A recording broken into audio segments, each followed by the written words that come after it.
Kyle Bumsted joining us to break down the factors. We are getting ready for a cattle on feed report here on Friday. A number of things the markets are watching right now. Futures down as much as $3. Kyle, tell us about today's trade and what you make of it. Yeah, today's trade is basically an inside day of yesterday's trade, and that's trading off the inside day from Friday. There's a big drop here in this cattle complex, both live and feeder cattle. Now, like you said, we have a cattle and feed report here coming up here on Friday, so I think there's a lot of moving parts here this week, and I'm not sure that it means anything right now until we finish up the week. I know a lot of folks were calling last Friday a big fund liquidation day, and the funds were just getting out of this cattle complex. But when we looked at the open interest and the breakdown, we took it out piece by piece. There really wasn't much liquidation that took place at all during this during that sell-off there on Friday. And then we did come back here on Monday, and so now here we're sitting on Tuesday, the turnaround Tuesday, as some of the industry like to call it. Just basically getting some positioning done here with the commitments traders report here, as that'll be coming out here Friday after the close. Now, cattle and feed reports also coming out after the close here on Friday.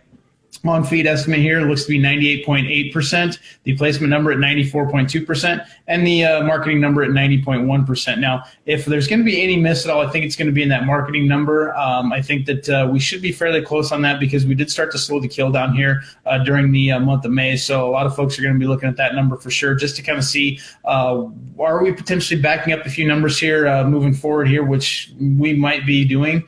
Also this week, we're seeing some of the bigger video sales take place here in the Northern Plains, and that's going to kind of give us an idea on this cash feeder market, what folks are thinking here as far as what cash feeders are going to be worth here this fall. Okay, thanks so much. Livestock market analyst Kyle Bumsted. Talk to Kyle at 308-708-7340. I'm Alex Makovica on the Rural Radio Network.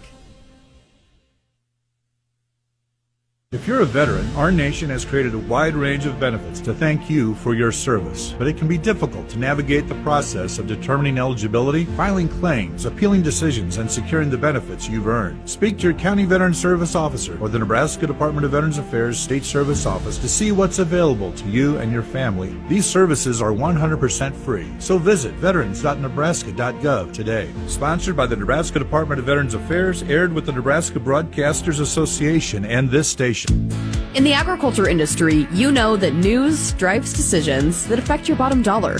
When you need the latest agriculture news, look no further than ruralradionetwork.com. Get access to news, market updates, and expert analysis on crops, livestock, youth, and cutting-edge technology. Plus, it's where you'll find our ag-focused podcasts like Grain IQ, Breaking the Barrier, and Final Bell. Stay ahead of the curve with the Rural Radio Network, your go-to source for all things agriculture. Visit ruralradionetwork.com today.